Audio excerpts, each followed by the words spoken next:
নবী করিম সাল্লাল্লাহু তাআলা আলাইহি ওয়াসাল্লাম বললেন, ইয়া জাবিরু ইন্নাল্লাহা তাআলা قد خلق قبل الاشياء نورا نبيك من نوره। ও আমার জাবির শোনো, আল্লাহ পাক সুবহানাহু ওয়া তাআলা সমস্ত কিছু সৃষ্টির আগে মহান রব্বে করিম আল্লাহ সর্বপ্রথম তোমার নবীর নূর সৃষ্টি করেছে। শুধু সেটা নয়, নবীজি আরো ব্যাখ্যা করে দিচ্ছেন, ফাজালা যালিকা নূর يدور بالقدرة حيث شاء الله تعالى ولم يكن في ذلك الوقت لوح ولا قلم ولا جنة ولا نار ولا ملك ولا سماء ولا أرض ولا شمس ولا قمر ولا جن ولا إنس। নবী করিম সাল্লাল্লাহু তাআলা আলাইহি ওয়াসাল্লাম স্পষ্ট বলে দিয়েছেন, আর সেই নবীর নূরকে আল্লাহ সৃষ্টি করেছেন আল্লাহর ইচ্ছায়। ওই নূর যেখানে ইচ্ছে সেখানে ভ্রমণ করেছেন। আর সে সময় আল্লাহ তাআলা সেই সময় লৌহ সৃষ্টি করেন নাই, কলম সৃষ্টি করেন নাই, জান্নাত সৃষ্টি করেন নাই, জাহান্নাম সৃষ্টি করেন নাই। এমনকি তোমার নবীর নূরকে যখন আল্লাহ সৃষ্টি করেছে সে সময় কোন ফেরেশতাও সৃষ্টি করে নাই। আসমান, জমিন, সূর্য, চন্দ্র, এমনকি জিন, ইনসান আল্লাহ কাউকে সৃষ্টি করেন নাই।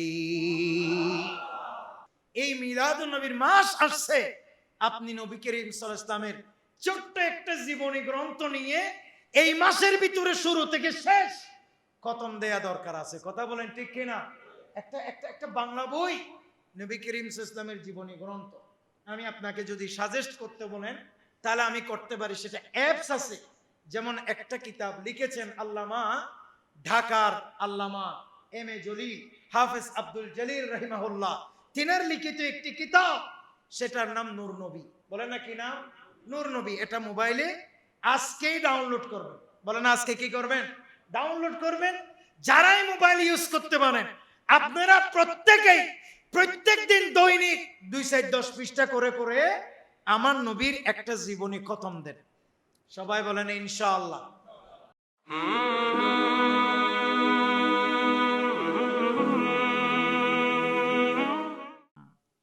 মুআজ্জিজ মুহতারাম, ওয়াজিবুল ইহতিরাম, দুল মসদ ওয়াল ইহতিশাম, অধ্যকার জুমা দিবসে সমবেত মুসল্লিয়ান নিজাম রহমানা ওয়া রাহিমাকুমুল্লাহ তাআলা, আল্লাহ পাক সুবহানাহু ওয়া তাআলার দরবারে লক্ষ কোটি শুকরিয়া সিজদা আদায়ের পর বেহুদ দরুদ এবং সালামের নজরানা পেশ করছি রসুলে আকরাম নূরে মুজাসসাম তাজদারে মদিনা নবী মুহাম্মদুর রাসূলুল্লাহ সাল্লাল্লাহু আলাইহি ওয়াসাল্লাম আর আলিশান দরবারে, যে নবীর উম্মত হয়ে আল্লাহ তাআলা আমাদেরকে আল্লাহর সর্বশ্রেষ্ঠ বান্দা হিসেবে নির্বাচিত করেছেন। সকলে উচ্চস্বরে মুহাব্বত বলি আলহামদুলিল্লাহ। সম্মানিত হাজরিন, আপনারা প্রত্যেকেই জানেন আজ আমরা পবিত্র মাহে সফর তথা সফরুল মুজাফফর মাসের সর্বশেষ জুমা আদায় করছি। আজকে যদি চাঁদ উদিত হলে আজকে, তাহলে আগামীকাল থেকে পবিত্র রবিউল আউয়াল শরীফের তথা মাহে মিলাদুন নবীর চাঁদের 1 তারিখ হবে আগামীকাল। সেই হিসাবে সারা পৃথিবীব্যাপী নবী করিম সাল্লাল্লাহু তাআলা আলাইহি ওয়াসাল্লাম এই মিলাদকে কেন্দ্র করে বিভিন্ন কর্মসূচি গ্রহণ করেছেন। এরই ধারাবাহিকতায় আমাদের দেশেও নবী পাক সাল্লাল্লাহু তাআলা আলাইহি ওয়াসাল্লামার আগমনের মাসকে কেন্দ্র করে পবিত্র মিলাদুন নবী সাল্লাল্লাহু তাআলা আলাইহি ওয়াসাল্লামাকে কেন্দ্র করে বিভিন্ন অনুষ্ঠান, ইসলামিক বিভিন্ন রকমের প্রাণবন্ত, হৃদয় কাড়ানো, অনুষ্ঠান কর্মসূচি শুরু হতে যাচ্ছে, সকলে বলি ইনশাআল্লাহ। হাজরিন, আপনারা জানেন নবী পাক সাল্লাল্লাহু তাআলা আলাইহি ওয়াসাল্লাম আল্লাহ পাক সুবহানাহু ওয়া তাআলা সৃষ্টিকুলের মধ্যে সর্বশ্রেষ্ঠতম সৃষ্টি, সর্বশ্রেষ্ঠতম সৃষ্টি। এমনকি কোরআন হাদিস পর্যালোচনা করলে দেখা যায় নবী করিম সাল্লাল্লাহু তাআলা আলাইহি ওয়াসাল্লাম আল্লাহর নূরের সৃষ্টি। বলেন আল্লাহ নূরের সৃষ্টি। আল্লাহ নূর দ্বারা রাসূল করিম সাল্লাল্লাহু তাআলা আলাইহি ওয়াসাল্লামকে সৃষ্টি করেছে। এবং পৃথিবীর ইতিহাসে নয়, শুধু সমগ্র সৃষ্টির ইতিহাসে সর্বশ্রেষ্ঠতম সৃষ্টি যেটি, সেটি হচ্ছে দয়াল নবী রহমতুল লিল আলামিন। সৃষ্টি করলে নবীর চেয়ে শ্রেষ্ঠ এমন কোন সৃষ্টি নাই। আল্লাহ পাক সুবহানাহু ওয়া তাআলা এজন্য রাসূল করিম সাল্লাল্লাহু তাআলা আলাইহি ওয়াসাল্লামকে আমার নূর বলে সম্বোধন করেছে। বলেন কি নূর? কি নূর বলেছেন? আমার নূর বলেছে। কে বলেছে? আল্লাহ। আল্লাহ বলেছেন আমারই নূর। কার নূর? আল্লাহ। আল্লাহ বলেন আউযু বিল্লাহি মিনাশ শাইতানির রাজীম قد جاءكم من الله نور وكتاب مبين।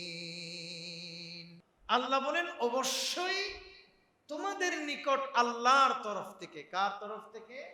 আল্লাহর তরফ থেকে নূর এবং সুস্পষ্ট কিতাব এসেছে। বলেন সুস্পষ্ট কিতাব এসেছে। সহজ ভাষায়, সাবলীল ভাষায় আমাদের জন্য এই আয়াতের আলোকে এটুকুই বলা যথেষ্ট যে এই আয়াতে নূর মানে বোঝানো হয়েছে নবী রহমতুল লিল আলামিনকে, আর কিতাব মানে বোঝানো হয়েছে মহাগ্রন্থ কোরআনুল কারীমকে। বলেন সুবহানাল্লাহ। তারপরে কিছু মানুষ আলাদা জ্ঞানজাম করতে চায়। কেউ কেউ রাসূল করিম সাল্লাল্লাহু আলাইহি ওয়াসাল্লামকে নূর হিসাবে মানতে চায় না। বলেন না, মানতে চায়। এই জন্য তাদেরকে আমরা পরামর্শ দিই যে পৃথিবীর বিভিন্ন কোরআনুল কারীমের তাফসীরের কিতাব, কিসের কিতাব বললাম? তাফসীরের কিতাব। আজ থেকে 1000 বছর আগে এই যুগের কেউ লিখে নাই।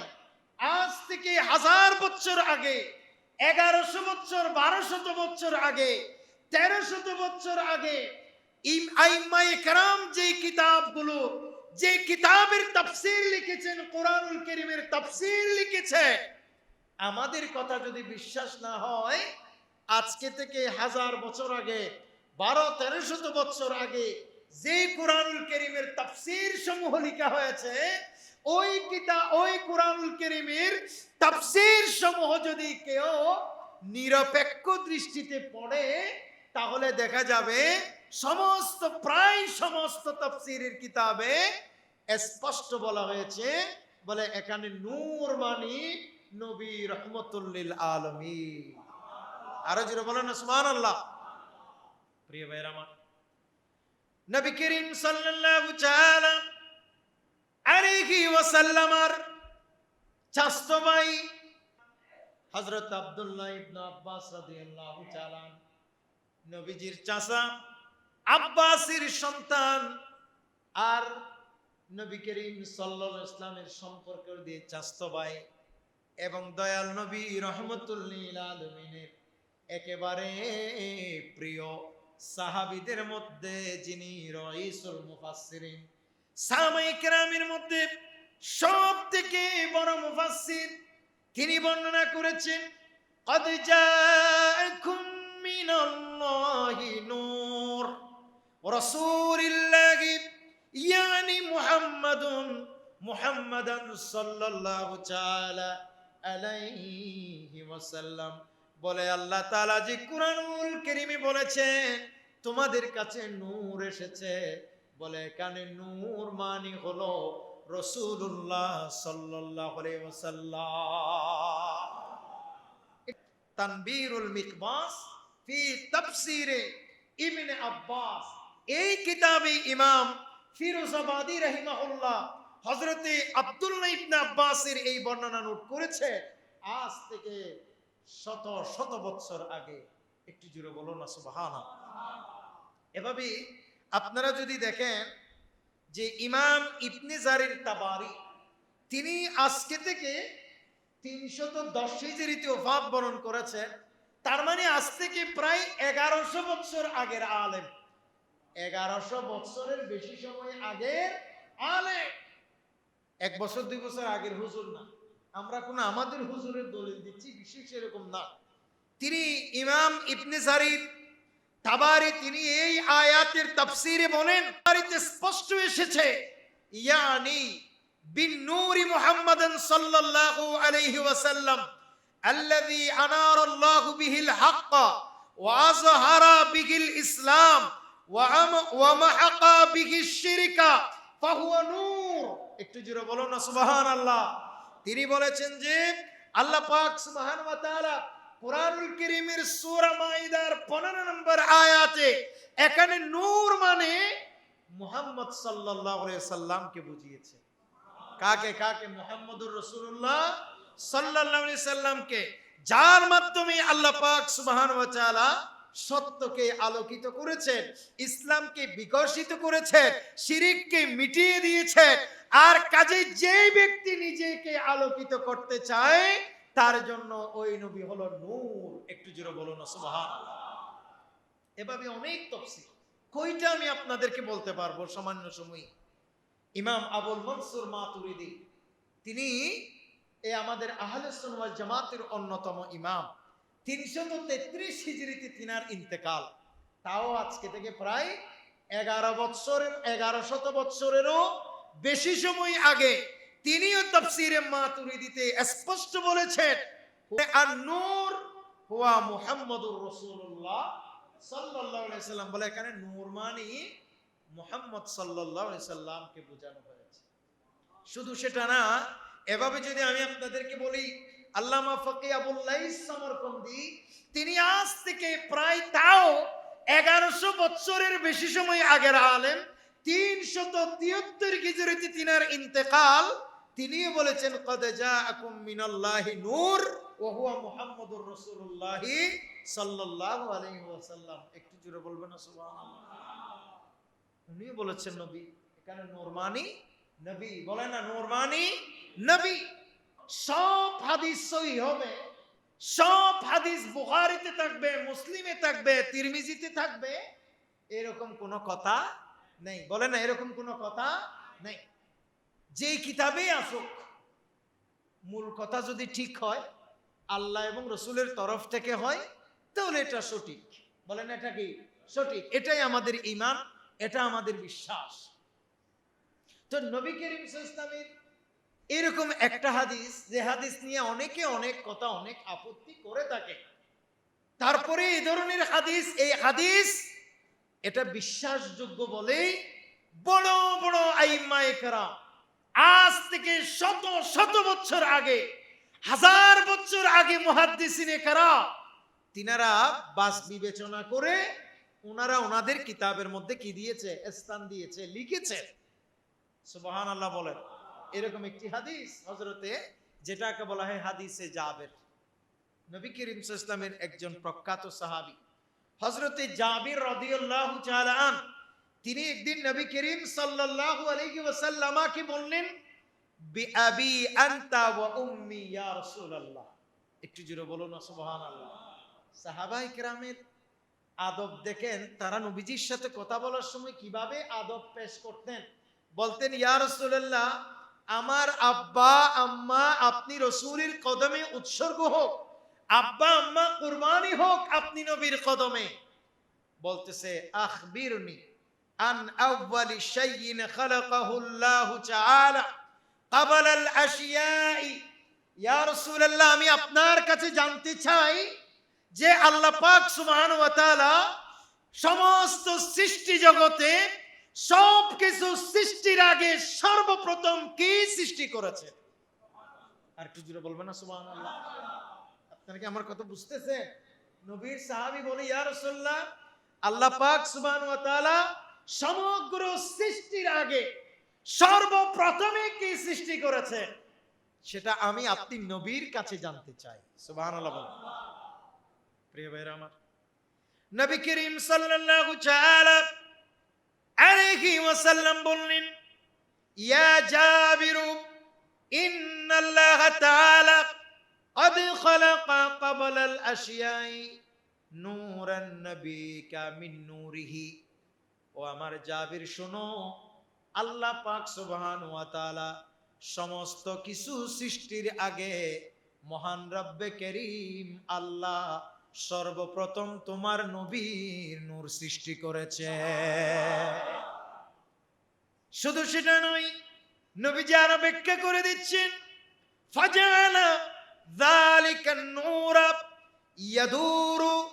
يدور بالقدرة حيث شاء الله تعالى ولم يكن في ذلك الوقت لوح ولا قلم ولا جنة ولا نار ولا ملك ولا سماء ولا أرض ولا شمس ولا قمر ولا جن ولا إنس। নবী করিম সাল্লাল্লাহু তাআলা আলাইহি ওয়াসাল্লাম স্পষ্ট বলে দিয়েছেন, আর সেই নবীর নূরকে আল্লাহ সৃষ্টি করেছেন আল্লাহর ইচ্ছায়। ওই নূর যেখানে ইচ্ছে সেখানে ভ্রমণ করেছেন। আর সে সময় আল্লাহ তাআলা সেই সময় লৌহ সৃষ্টি করেন নাই, কলম সৃষ্টি করেন নাই, জান্নাত সৃষ্টি করেন নাই, জাহান্নাম সৃষ্টি করেন নাই। এমনকি তোমার নবীর নূরকে যখন আল্লাহ সৃষ্টি করেছে সে সময় কোন ফেরেশতাও সৃষ্টি করে নাই। আসমান, জমিন, সূর্য, চন্দ্র, এমনকি জিন, ইনসান আল্লাহ কাউকে সৃষ্টি করেন নাই। আমার নবীকে আল্লাহ পাক সুবহানাহু ওয়া তাআলা সর্বপ্রথম সৃষ্টি করেছে নূর থেকে। সুবহানাল্লাহ বলেন। কোত্থেকে? নূর থেকে। সুতরাং যেখানে নবী করিম সাল্লাল্লাহু আলাইহি ওয়াসাল্লামের এমন বর্ণনা আছে, এরকম অনেক বর্ণনা, যেখানে কোরআনুল কারীমের অসংখ্য বর্ণনা আছে, যেখানে রাসূল করিম সাল্লাল্লাহু আলাইহি ওয়াসাল্লামের অসংখ্য হাদিসে পাকের বর্ণনা আছে, যেখানে হাজার বছর আগের, তার চাইতে বেশি সময়ের আগে উলামায়ে দ্বীনের ফয়সালা আছে, সেখানে আমার পক্ষে আপনার পক্ষে নবীকে মাটির সৃষ্টি বলার কোন সুযোগ আছে? কথা বলেন, কোন সুযোগ আছে? নাই। নবী করিম সাল্লাল্লাহু তাআলা আলাইহি ওয়াসাল্লাম এমন এক পবিত্রতম সত্তা, যিনি আল্লাহর সর্বশ্রেষ্ঠতম সৃষ্টি। জোরে বলুন সুবহানাল্লাহ। শুধু সেটা নয়, নবী করিম সাল্লাল্লাহু আলাইহি সাল্লাম এবং অন্যান্য নবীর মধ্যেও বেশ কম আছে। বলেন না, অন্যান্য নবীর মধ্যে কি আছে? বেশ কম আছে। কারণ অন্যান্য সব নবীরা দুনিয়াতে আসার পরে নবুয়তের ঘোষণা দিয়েছেন, দুনিয়াতে এসেই নবী বলেছেন। একটু জোরে বলবেন না সুবহানাল্লাহ। কিন্তু আমার নবী, আপনার নবী যিনি, তিনি এমন এক পবিত্রতম সত্তা, তিনি এমন এক মহান নবী, যিনি আল্লাহ পাক সুবহানাহু ওয়া তাআলা যিনাকে নূর দ্বারা সৃষ্টি করেছেন, শ্রেষ্ঠত্বের আসনে সমচীন করেছেন। এমনকি রূহের জগতেও আল্লাহ সমস্ত নবীদের সৃষ্টি করার আগে আমার নবীকে আল্লাহ নবী হিসাবে সৃষ্টি করেছেন। এটা সরাসরি রাসূল করিম সাল্লাল্লাহু আলাইহি সাল্লাম ঘোষণা দিয়েছে। হযরতে অনেক সাহাবায়ে কেরাম হাদিস বর্ণনা করছেন, বিশেষত একেবারে আমি যদি বলি ইমামে হালভি, তিনি সিরাতুল হালবিয়ের মধ্যে উল্লেখ করেছেন এই হাদিস। আব্দুল বাকি জুরকানি শরহুল জুরকানি আলাল মাওয়াহিবের মধ্যেও এই হাদিস নোট করেছে। স্পষ্ট হাদিসে পাকে এসেছে, কুনতু নূরান বাইনা ইয়াদাইয়া রাব্বি ক্বাবলা আন ইয়াখলুকা আদম বি 14,000 আমিন নবী করিম সাল্লাল্লাহু আলাইহি সাল্লাম বলেছে, আদম আলাইহিস সালাতু ওয়াস সালামকে সৃষ্টি 14,000 বছর পূর্বে আমি আমার প্রতিপালকের সামনে একটি নূর হিসেবে ছিলাম। জোরে বলুন সুবহানাল্লাহ। নবী তখনও নূর হিসেবে সুস্পষ্টভাবে ছিলেন, যখন আদম আলাইহিস সালামেরও কি হয় নাই, সৃষ্টি হয় নাই। আজকাল অনেকেই বলে নবী 40 বছর বয়সে নবুয়ত লাভ করেছে। আরে না না, হাদিসের অসংখ্য বর্ণনা এসেছে। নবী করিম সাল্লাল্লাহু আলাইহি ওয়াসাল্লামকে জিজ্ঞেস করা হয়েছে, সাহাবীরা বলেছেন, মাতা ওয়াজাবাত লাকান নবুওয়া, ইয়া রাসূলুল্লাহ, আপনার এই যে নবুয়ত, আপনি এই যে নবী হলেন, এটা কখন থেকে? একটু জোরে বলবেন না সুবহানাল্লাহ? কথা কি বুঝতেছেন আপনারা? নবী করিম সাল্লাল্লাহু আলাইহি ওয়াসাল্লামকে জিজ্ঞেস করা হয়েছে, ইয়া রাসূলুল্লাহ, আপনি কখন থেকে নবী? তখন আমার নবী স্পষ্ট বলেছেন, ক্বালা ওয়া আদামু বাইনার রূহি ওয়াল জাসাদ, বলে যে সময়ে আদম আলাইহিস সালাতু ওয়াস সালাম রূহ এবং দেহের মধ্যবর্তী ছিলেন, সে সময়ও আমি আল্লাহর দরবারে নবী ছিলাম। জোরে বলুন সুবহানাল্লাহ। এমন এক পবিত্রতম সত্তা, যিনি দুনিয়াতে আসার আগে রূহের জগতেও নবী ছিলেন। সুবহানাল্লাহ বলেন না? যিনি রূহের জগতে, হযরতে সাইয়্যিদুনা আদম আলাইহিস সালাতু ওয়াস সালাম জান্নাত থেকে বের হয়েছেন, এই ঘটনা আপনারা জানেন। দীর্ঘদিন কেঁদেছেন, বলেন না, দীর্ঘদিন কেঁদেছেন। 300 বছরেরও বেশি সময় ধরে আল্লাহর দরবারে কেঁদেছেন, অনুতপ্ত হয়েছেন ওই যে গুন্দম খাবার পরে। এক পর্যায়ে হাদিসে স্পষ্ট এসেছে, হযরতে আদম আলাইহিস সালাতু ওয়াস সালাম এক পর্যায়ে আল্লাহর দরবারে দোয়া করলেন, ক্বালা ইয়া রাব্বি আসআলুকা বিহাক্কি মুহাম্মাদিন ইল্লা গাফারতা লি, হে আল্লাহ, আমি তোমার কাছে ক্ষমা প্রার্থনা করছি মুহাম্মদুর রাসূলুল্লাহ তথা মুহাম্মদ সাল্লাল্লাহু আলাইহি ওয়াসাল্লামের নামের সদকায়। হযরতে আদম আলাইহিস সালাম দোয়া করতেছে, এটা কোনো আমি বলতেছি না, এটা হাদিসের বর্ণনা। অনেক হাদিসে এই ঘটনা এসেছে। বিশেষ করে ইমাম হাকিম নিশাপুরি তিনি তিনার আল মুস্তাদরাকের মধ্যে এই হাদিস নোট করেছেন। ইমাম জালালউদ্দিন সুয়ুতি তিনি হাসাইসুল কুবরার মধ্যে হাদিস নোট করেছেন। 9ম শতাব্দীর মুজাদ্দিদ হযরতে আদম আলাইহিস সালাম আল্লাহর কাছে দোয়া করছেন, আয় আল্লাহ, তুমি আমাকে মুহাম্মদ নামের উসিলায়, মুহাম্মদ নামের সাদকায় তুমি আমাকে মাফ করে দাও। হযরত আদম আলাইহিস সালাম বলেন, আসার দিক দিয়ে আদম আগে আসছেন নাকি আমাদের নবী আগে আসছে? আদম আলাইহিস সালাম আগে আসছে। প্রিয় ভাইরা আমার, ফাকাল আল্লাহু ইয়া আদম ওয়া কাইফা আরাফতা মুহাম্মাদান ওয়ালাম আখলুকুহু, আল্লাহ পাক সুবহানাহু ওয়া তাআলা বললেন, হে আদম, তুমি মুহাম্মদকে কিভাবে চিনেছো, অথচ আমি তো মুহাম্মদকে এখনো সৃষ্টি করি নাই, অর্থাৎ দুনিয়াতে এখনো প্রেরণ করি নাই। তখন আল্লাহর নবী আদম আলাইহিস সালাতু ওয়াস সালাম বললেন, আই রব্বে কারীম, আল্লাহ, তুমি যখন আমাকে সৃষ্টি করেছিলে, সে সময় আমি সৃষ্টি হবার পরে উপরের দিকে তাকিয়ে দেখছিলাম, তুমি রব্বে কারীমের আরশ আজিমে লেখা আছে, লা ইলাহা ইল্লাল্লাহু মুহাম্মাদুর রাসূলুল্লাহ। সুবহানাল্লাহ বলেন।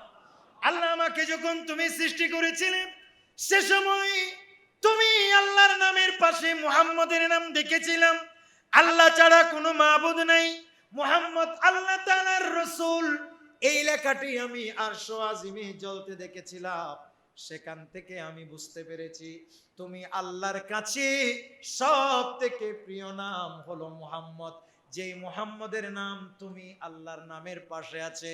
ওগো আল্লাহ, তুমি দয়া করে ওই নামের সাদকায় আমাকে মাফ করে দাও। সাইয়েদনা আদম আলাইহিস সালাম এ ধরনের দোয়া করলে সাথে সাথে আল্লাহ পাক সুবহানাহু ওয়া তাআলা তাকে বললেন, সাদাকতা ইয়া আদম, হে আদম, তুমি ঠিক বলেছো। আল্লাহ তাআলা আদম আলাইহিস সালামকে maaf করে দিলেন। বলেন আল্লাহু আকবার।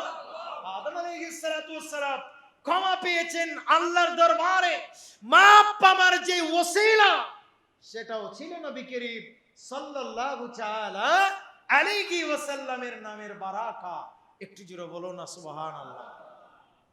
সুতরাং এই জন্য শায়েররা নাত পড়ে, আদি পিতা আদম যখন মুসিবতে পড়ে, মোদের নবীর উসিলাতে আল্লাহ কবুল করে।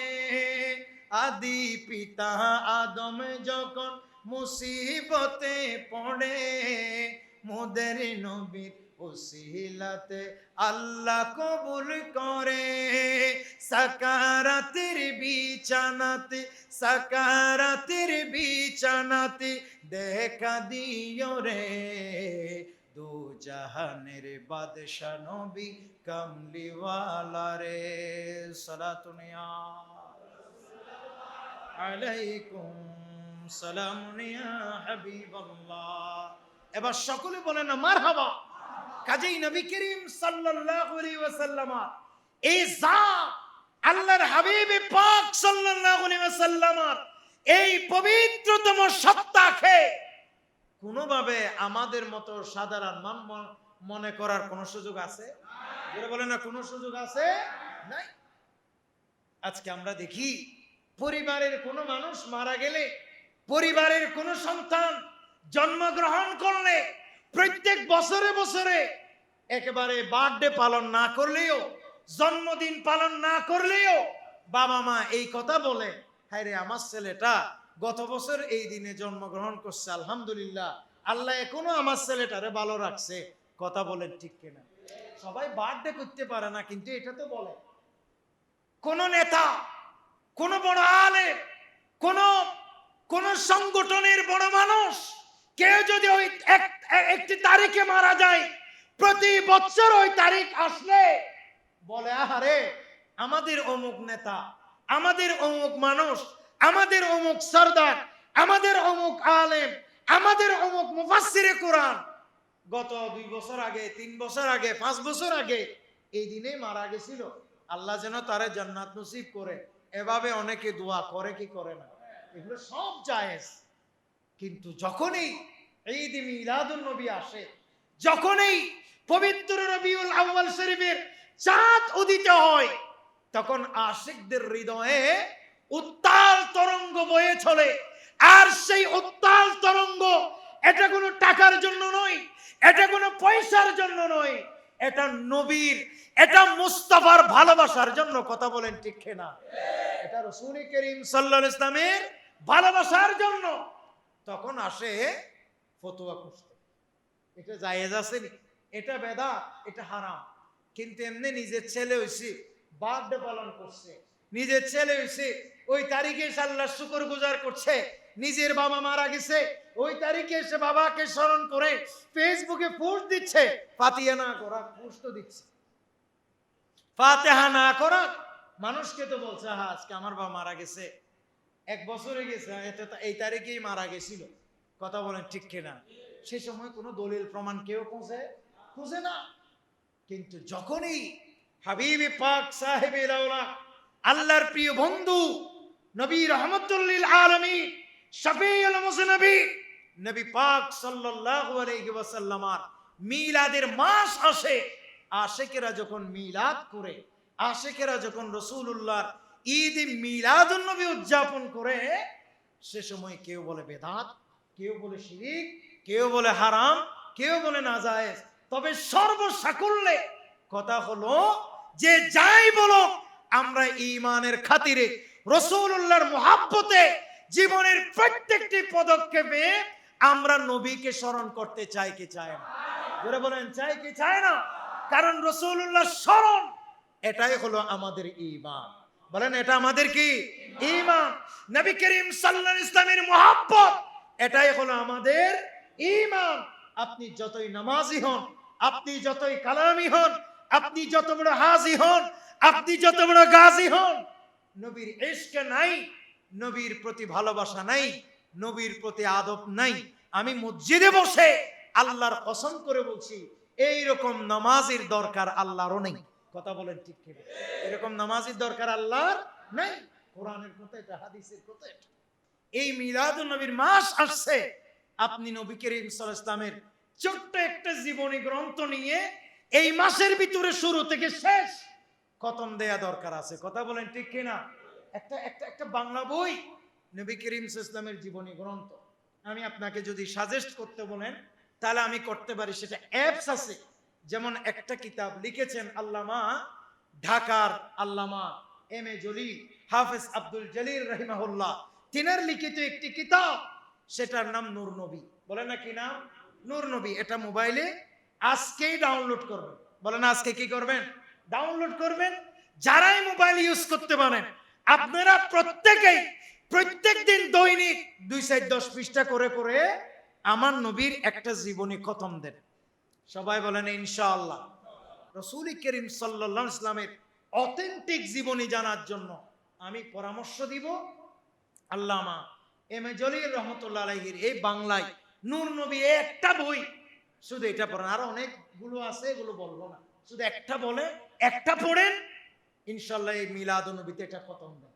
তাহলে দেখবেন এটা একটা আমাদের জীবনে আমূল পরিবর্তন আনবে, চোখের মধ্যে পানি নিয়ে আসবে, আমার কলবটাকে, আমাদের কলবটাকে রাসূল করিম সাল্লাল্লাহু আলাইহি ওয়াসাল্লামের জীবনী চর্চার মাধ্যমে বিগলিত করবার সুযোগ হবে।